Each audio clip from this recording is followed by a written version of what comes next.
when Kawaki became the main character in Boruto. Heading into the Boruto anime, I think it's safe to say that the future time skip scene that we saw in episode 1 holds such a crazy grip on the fandom. Every day people are talking about what happened to Naruto, how the Leaf Village got destroyed, and what led to the battle between Boruto and Kawaki. At the time, people did not know who Kawaki was, and many fans were excited to see his story unfold because in his dialogue, Kawaki implied that he had killed or sealed away Naruto, so this immediately grasped people's attention to his character. Fans wanted to see Kawaki in the story, and despite all of this hype for him back in 2018 when the first Boruto episode aired, we didn't get to see Kawaki in the anime until March of 2021, nearly 3 years and 188 episodes later, and it did not disappoint. The manga version of Kawaki's debut came out a couple years prior, but what the anime does for Kawaki's debut into the series makes the manga version seem like nothing. Leading up to Kawaki's debut, the Kara organization was set up as the main villains in the storyline and was looking for their vessel, aka Kawaki. He was being transported to a new location for training when the airship carrying him crashed in the Land of Fire, where Boruto and Team 7 eventually discover him. After fighting multiple Kara members and Boruto awakening his Karma Seal fully for the first time, the build-up to meeting Kawaki was at an all-time high. Going through multiple life and death situations just to run into this monster was not something that Team 7 anticipated at all. Team 7 finds Kawaki on the ground unconscious and with injuries on his face, assuming that he had just finished battling some of Kara's robotic puppets. As they observe Kawaki, they discover that he has the same karma mark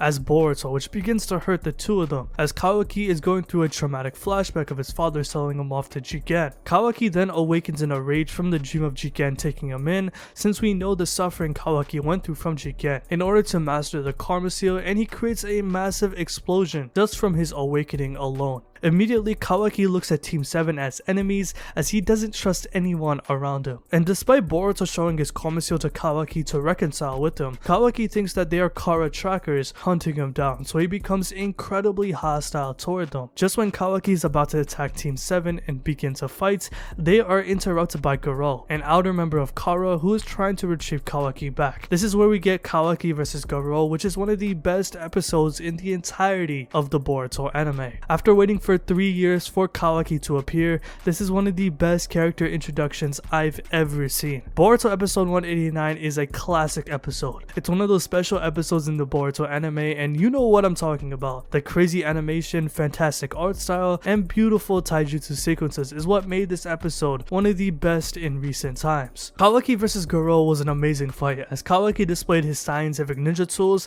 and his combat prowess against Garou. His ability to come up with attack plans by morphing his body into blades, shoes, and projectiles is what made Kawaki fun to watch during his fight. The battle becomes so intense that Konohamaru deems it as a S-rank mission, as missions of that caliber require the strongest Jonin to carry out a mission like this, which shows you the devastating power that Kawaki does have. Eventually, Kawaki gasses out since he was battling the puppets from earlier, so Garou takes him down pretty easily. However, the battle isn't over yet, as Kawaki awakens his Karma Seal, which resonates with Boruto's own karma. And unlike with Boruto, who hasn't learned how to control his Karma Seal yet at this point in the story, Kawaki already mastered the basics of using the karma. And since Boruto and Kawaki's karmas resonate together, whenever Kawaki awakens his karma, so does Boruto's. Kawaki awakens once more and blows Garou's arm off, and this is where I really felt like Kawaki took over as the main character. Leading up to this introduction, we've gotten so many signs that Kawaki was this monster, as the Kara organization kept looking for him, and with many powerhouses like Delta, Koji, Ao, Deepa, Victor, and eventually Jigen involved, it was safe to say that the entire story was shifting toward Kawaki's perspective. Kawaki begins to completely walk down Garou after blowing his arm off, with Garou being in shock that Kawaki has access to that much power. Kawaki says that the Karma Seal isn't his, which is why he hates it, due to the pain and agony that it gave him once he received it from Jigen. Garou tries to fend off Kawaki by shooting Chakra Blast toward him, but it's useless since he can absorb ninjutsu with ease. The anime does a really good job displaying this power by slowing down the process of Kawaki absorbing the chakra. Garou's blasters eventually fry up, and Kawaki proceeds to punch right through Garou's midsection, destroying his entire spine. This is easily the most brutal death in the Boruto series, and the fact that Kawaki did this shows you just how merciless this kid is. Team 7 is in complete shock from witnessing this horror as Garou begs to be saved, but it's just way too late at this point. The anime does an amazing job of capturing how scared Garou was as he has a panic attack, knowing that he's about to be killed off. Kawaki tells him that he's going to lose more than just his chin, since it was implied in the manga that the two fought before, and that Kawaki took his chin off in their initial battle that was not shown in either anime or manga. Kawaki just has enough at this point and blasts Garou away, creating a massive explosion that apparently killed Team 7, at least according to Delta. And had not Boruto absorbed the blast using his Karma Seal, everyone in the story would have died, since the blast was so powerful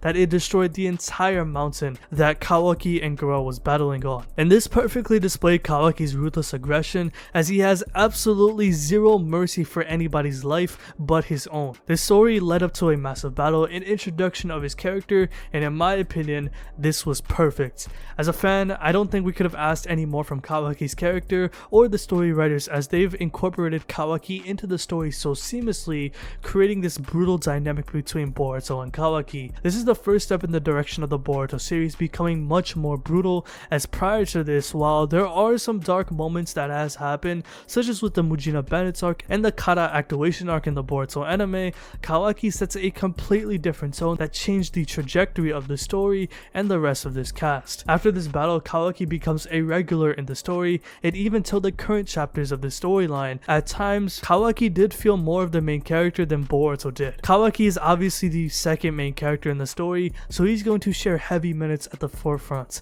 but this really changed the overall situation when he was first introduced. His brutality is unmatched, as he's willing to kill anybody that gets in his way, and the only character that has come close to him in terms of brutality is Ishiki, but even then Ishiki has never killed anybody significant in the story. And this only continues for Kawaki after being adopted by Naruto, with him killing Boruto at the end of chapter 66, and with his goals of killing all the Otsutsuki, he's not going to stop at any time soon. Kawaki is my favorite character in the Boruto series, and in my opinion, I think he's the best character in the series so far. And if you want a full breakdown of his character, I made a video about him in the past talking about the nuances behind him, so go check it out. And with the Boruto time skip coming as soon as Boruto chapter 81, Kawaki is only going to progress as a character, and with Boruto alone becoming a rogue ninja alongside with Sasuke, this dynamic between Boruto and Kawaki is only going to progress, and I'm super excited for the events that is going to come, starting with the next chapter, which does drop in August. So let me know how you guys feel about this video in the comment section below. How did you guys feel about the battle between Kawaki versus Garou, as where till this day it's still one of my favorite moments in the Boruto series. I think the anime did such a fantastic job to the point where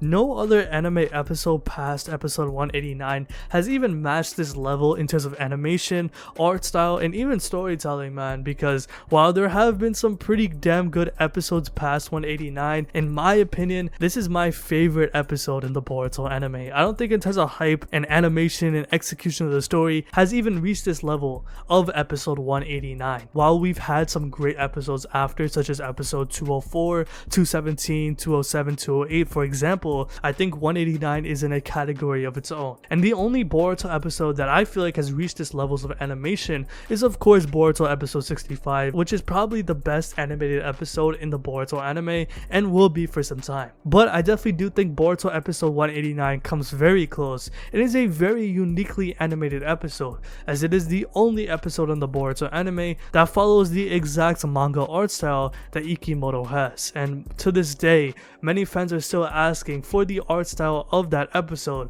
to be brought back. So with that being said, let me know how you guys feel about this video in the comment section below. So if you like this video, hit that like button, subscribe, hit the bell as well, and have a good day. Peace.